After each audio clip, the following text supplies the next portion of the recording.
Hey there, welcome to Synth Seeker. My name is Luke. Today we're going to talk about, a few things. At the core of it, I wanted to, on the fringes of it, I wanted to show you a little bit of what I've been doing with the Arturia Microfreak. I like this synth, I said in a previous video or two.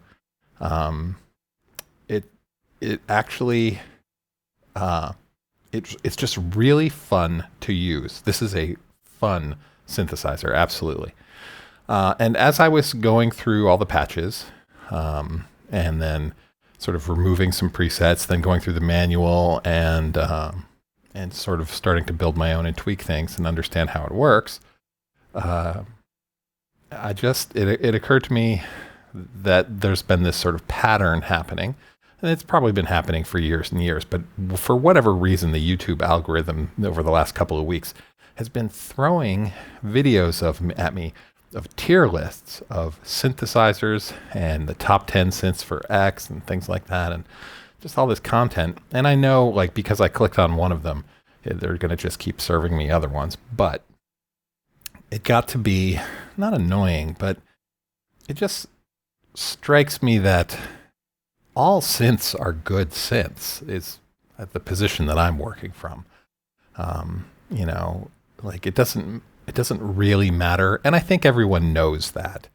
At the end of the day, people, they make lists of their favorite whatever, fishing rod, car tire, it doesn't, paint, or synthesizer. That's just the human animals need to categorize and classify. But we shouldn't forget, when I'm working out on Discord or in various forums, just having discussions with people, sometimes it gets really hot and heavy, about X versus Y, and I'm not talking about religious things like, Mac versus PC or where you put your curly braces. I'm talking about people just, don't like certain pieces of gear, and they're like, that's shit, and this is awesome, and it's really based on use case. That's how do you want to use it. That synth is a great synth because I really like the analog nature of it, or it sounds really fat, or I like this library synth, VST or whatever, because it has the best samples, they're recorded really well, or whatever. It's very situational what makes something good for any one of us, right?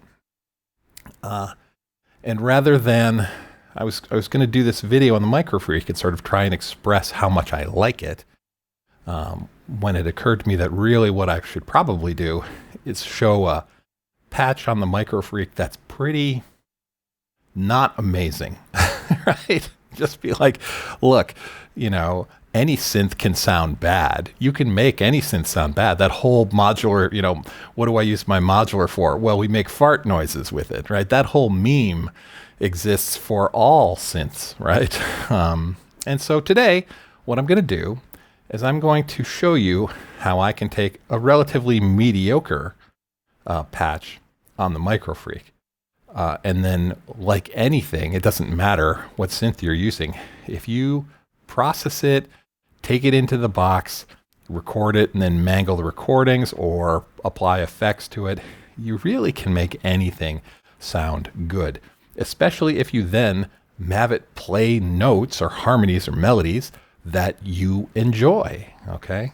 So I've got a little prepared set of clips here that I've sort of built off of this patch, and we're going to talk about this patch and what we don't like about it, and then what you can do to make it sound better. All right, so let's get started. Here's the base patch. This patch is named, what is this patch named? Wake up. There we go. Eons. Right? This is one of the core, presets, preset number 77. There are no effects built into the Microfreak. It is what it is. And if you're just running through the presets like I did, I've gone through, almost 400 of these things. Actually, more than 400 because there are different presets for the different firmware versions. It's not super inspiring. Right? And it's not that it's a badly made patch. It's an excellent patch. It's making use of the mod matrix. It's doing interesting things. It's using interesting oscillators. But it's, you know, it's dry. Its timbre changes over time. It's a pluck.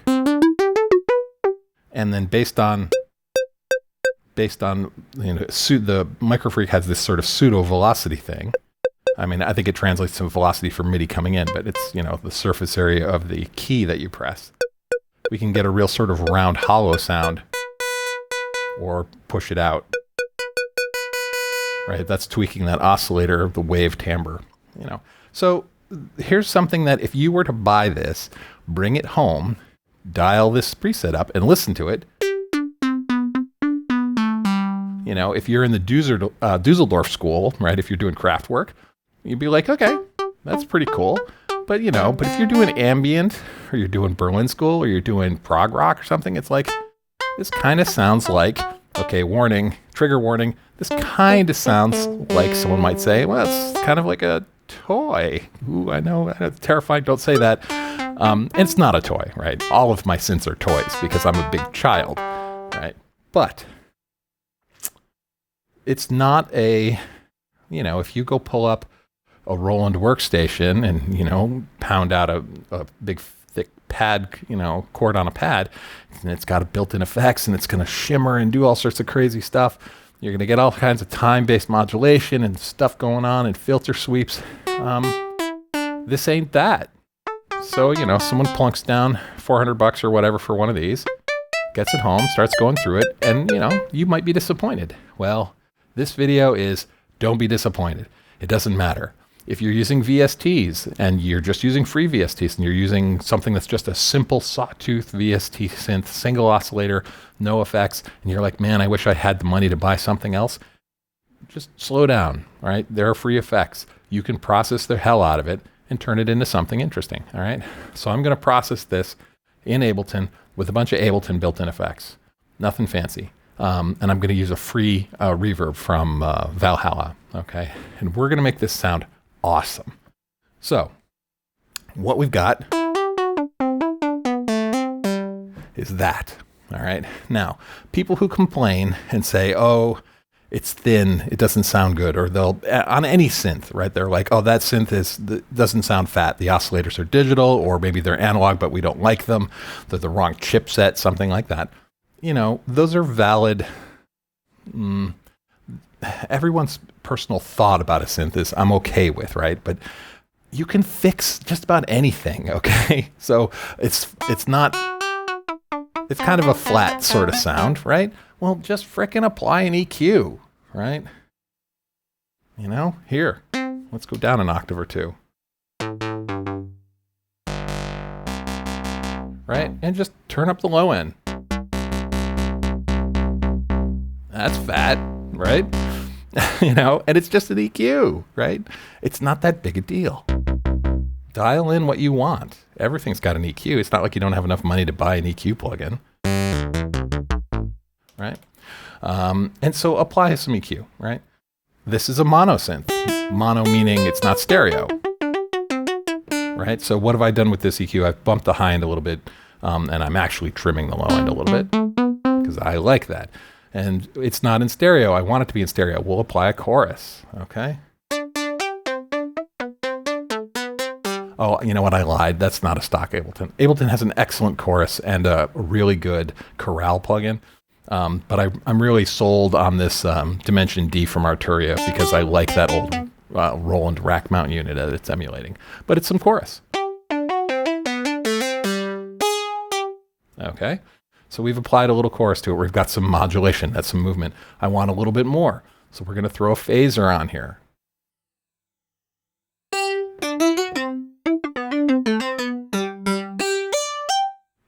All right. We're working basically in layers. We're applying layers of effects onto this thing to turn something that was kind of dry, and well, very dry, and kind of bland into something more interesting. Now, I'm going to do Berlin School with this, so let's put a delay on it.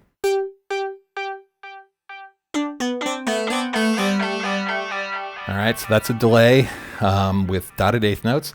It's applying a filter, sort of a high pass filter. It rolls off the very highs. It's a band pass filter, really. You could see it here.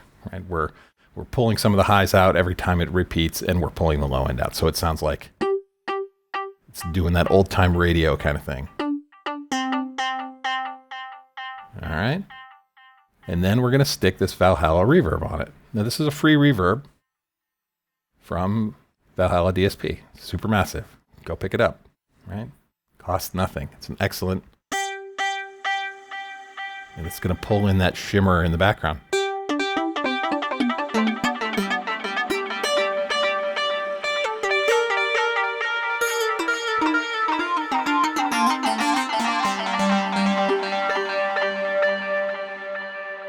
That's a damn sight different than what we started with. Here, let's A-B them.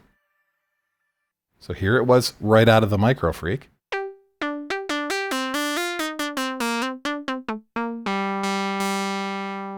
Versus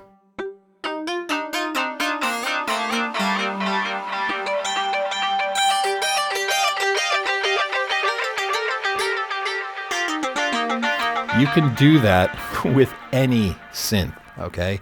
If you're just using Zebralet, or, you've only got Volcas, right? These are small, relatively limited synthesizers, one oscillator. You can just process the shit out of it, okay? Because you're going to process the heck out of it anyway. When you're doing music production, you're going to be EQing it, applying effects, compression, whatever. And if you're going to do it anyway, as long as the originating source is a little interesting, right? That has an interesting timbre. It's definitely a pluck. It fades over time. Based on how I play it, it does interesting things. And then when we just process it,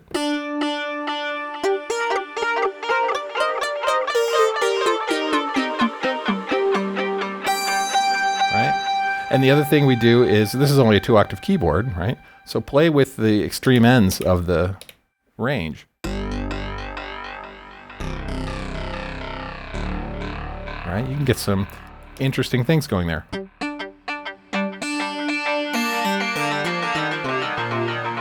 Right? And this is, right, and I'm not even getting into like paraphony, playing more than one note at a time. I'm treating it as a monosynth. Right? So we did that to the sound, right? And then it really comes down to some technique around the MIDI you're going to feed into it, okay? Let me unfold this MIDI. Here's a bunch of eighth notes, okay? Put on the scale here. Are we in C Dorian? We're C Dorian with an accidental. I'm not even going to worry about what mode this is. Because this one I just played on the synth. I didn't use a grid or anything. I wasn't constrained.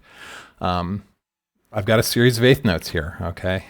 And it looks like they're all over the map. Well, what they are is they're spread across 3 octaves. I wrote a line that was within a single little 2-octave range here on this keyboard. I played this little line in, and then I took some notes almost at random and started pulling them out, pulling them up an octave, down an octave, up an octave, down an octave.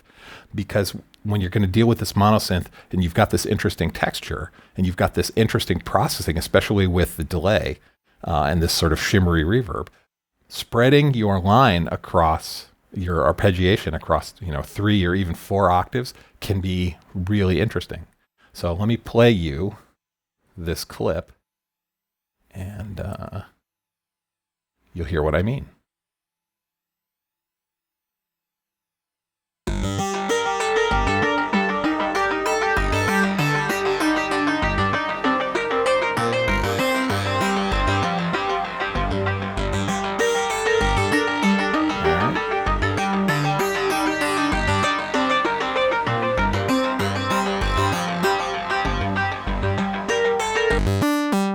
It is dry. Right? That's not bad. I mean, the synth patch is kind of plain, right? But we went and turned this into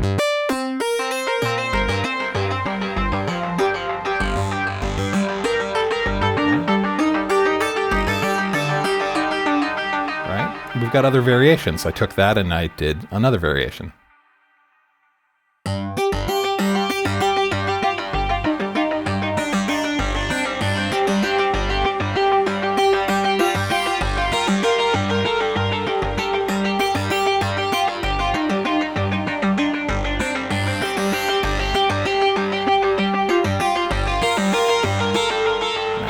So it doesn't matter, okay? Yeah, go watch those videos about tier lists, your favorite synths, and make videos about your favorite synths and why they're your favorite. That's great, right? But at the end of the day, it doesn't matter whether a synth is good or not, because all instruments, it doesn't matter if you beat, you play, play the saw, right? Or play the spoons. It doesn't matter, because we're going to be producing our music. So you could take any source you want and then turn it into something amazing. All right. That's all. I just wanted to preach a bit. I was, I don't know, maybe mildly triggered by the YouTube algorithm. It's flooding my feed with all of these synth reviews, and they were all tier lists for some reason. I don't know why. But hey, I'm just gonna, just keep doing what I'm doing. I really like this Microfreak, but I'm not gonna say it's better than any other synth, because I think they're all pretty amazing. So, I hope this was interesting or entertaining, or maybe inspiring. Maybe you're sitting at home with, some small synth that maybe you're a little disappointed. You're like, I got this synth, I've been trying to make music with it, and it's just not doing it for me. Okay, well, maybe it's not the synth's fault. Maybe you just need to process it a little bit more and, and turn it into that thing that you want it to be, right? Now, well, we're not going to talk about gas, right? but be careful, because when you go down the rabbit hole of processing synthesizers, you can get lost down there too and never actually make any music because you spend all your time collecting effects. But, I don't know anybody who has too many guitar pedals. Excuse me. So anyway, thanks for watching and spending some time with me here. As always, you've been watching Synth Seeker. Have a great week.